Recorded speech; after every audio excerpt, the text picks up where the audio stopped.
কুষ্টিয়ায় ফুটপাতের দোকানে জমজমাট উষ্ণ কাপড়ের বেচাকেনা। এ বিষয়ে বিস্তারিত জানাতে সরাসরি যুক্ত হচ্ছেন সহকর্মী নাহিদ হাসান তিতাস। তিতাস, ক্রেতাদের কেমন ভিড় দেখছেন? তোয়া সারা দেশের মতো কুষ্টিয়াতেও জেঁকে বসেছে শীত। সকাল থেকে এখন পর্যন্ত সূর্যের দেখা মেলেনি, অর্থাৎ ঘন কুয়াশা তার সাথে ঠান্ডা বাতাসে কিন্তু একেবারে জনজীবন বিচ্ছিন্ন হয়ে পড়েছে। সবচেয়ে বেশি বিপাকে পড়েছে যারা নিম্ন এবং মধ্য আয়ের খেটে খাওয়া মানুষ, তারা এই শীত নিবারণের জন্য কিন্তু কুষ্টিয়ায় যে গরম কাপড়ের দোকানগুলো রয়েছে সেখানে কিন্তু ভিড় জমাচ্ছে। আমি রয়েছি কুষ্টিয়ার এনএস রোডের যে ফুটপাতের যে দোকানগুলো রয়েছে সেখানে।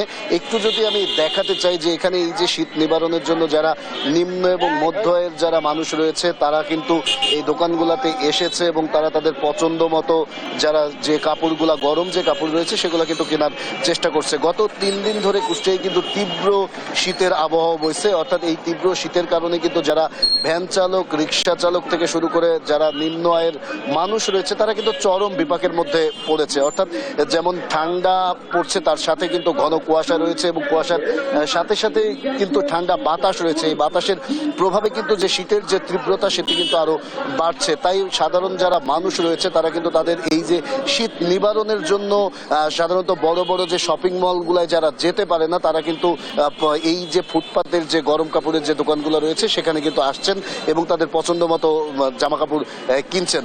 আমি একটু জানিয়ে রাখতে চাই যে কুষ্টিয়ায় আজকের যে তাপমাত্রা এখন পর্যন্ত যে শীতের তীব্রতা আবহাওয়া অফিস যেটি বলছে 11.4 ডিগ্রি সেলসিয়াস, অর্থাৎ এই তাপমাত্রা কিন্তু আবহাওয়া অফিসের তথ্য মতে আরো 3-4 দিন পর্যন্ত কিন্তু থাকবে। তারা বলছে যে যত দিন পর্যন্ত বৃষ্টি না হবে ততদিন পর্যন্ত কিন্তু এই যে তীব্র যে ঠান্ডা আবহাওয়া সেটা কিন্তু বিরাজ করবে। আর সবচেয়ে বেশি ঠান্ডার এই প্রকোপ হওয়ার পিছনে কারণ হচ্ছে রাত দিনের তাপমাত্রা কিন্তু কুষ্টিয়ায় একেবারে সমান, যার কারণে কিন্তু দিন এবং রাতের তাপমাত্রার কোনো পার্থক্য হচ্ছে না, শীতের তীব্রতাটা কিন্তু বেশি অনুভূতি হচ্ছে। এর ফলে যারা নিম্ন আয়ের মানুষ রয়েছে যেমন রিক্সা চালক, ভ্যান চালক, যারা মাঠে কাজ করে তারা কিন্তু চরম বিপাকের মধ্যে পড়েছে, কারণ তাদের আয় কমেছে, তারা এই ঠান্ডাতে কিন্তু বাইরে বেরোতে পারছে না এবং তারা তাদের যে যাত্রী সংখ্যা সেটি কিন্তু কমেছে। তাই তারা একটু কষ্টের মধ্যেই রয়েছে। তারা বলছে যে আসলে এভাবে এত তীব্র শীতের কারণে কিন্তু তাদের যাত্রী আসছে না, যাত্রী পাচ্ছেন না, তার কারণে কিন্তু তাদের আয় কমে গেছে। আর এদিকে যদি আমি কুষ্টিয়ার হাসপাতালগুলোর কথা বলি, গত কয়েকদিন যাবতে কিন্তু এই শীতের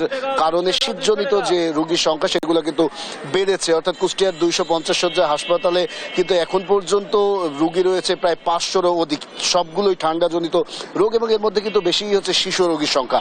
অর্থাৎ এখানে ডায়রিয়া বলেন এবং ঠান্ডাজনিত যে রোগী বলেন সে সংখ্যা কিন্তু দিনের পর দিন বেড়ে চলেছে। এদিকে এই সময়টাই যে বোরো ধানের চারা লাগানোর সময়, অর্থাৎ মাঠে কিন্তু কৃষকেরা এখন বোরো ধান লাগাচ্ছে। এই তীব্র ঠান্ডার ফলে কিন্তু মাঠে এই চারা লাগাতেও তারা সংকটের মধ্যে পড়েছে। অর্থাৎ বলতে পারি যে শীতের যে আবহাওয়া চলছে এই আবহাওয়ায় কিন্তু এক কথায় নিম্ন আয়ের মানুষ, মধ্য আয়ের মানুষ এবং খেটে খাওয়ার যারা মানুষ রয়েছে তারা কিন্তু চরম বিপাকের মধ্যে পড়েছে। অর্থাৎ শীতের তীব্রতা যত বাড়ছে ততই কিন্তু তাদের এই দুর্ভোগ কিন্তু বেড়ে যাচ্ছে। আর একটু বিষয় আমি জানিয়ে রাখতে চাই যে শহরের চেয়ে কিন্তু গ্রামের যে গ্রাম অঞ্চল রয়েছে সেই গ্রাম অঞ্চলে শীতের তীব্রতা কিন্তু আরো বেশি। তাই বিভিন্ন সময় মানুষ এই গরম কাপড় এবং আগুন জ্বালিয়ে কিন্তু এই শীতের নিবারণের চেষ্টা চালিয়ে যাচ্ছে। আমি সর্বশেষ এতটুকু বলতে পারি যে কুষ্টিয়া আবহাওয়া অফিসের তথ্য মতে কিন্তু এই যে শীতের যে তীব্রতা এটি কিন্তু আরো 3 থেকে 4 দিন কিন্তু চলবে কুষ্টিয়ায়। এই ছিল কুষ্টিয়া থেকে আমার কাছে সর্বশেষ খবর। তো তিতাস, আপনাকে ধন্যবাদ।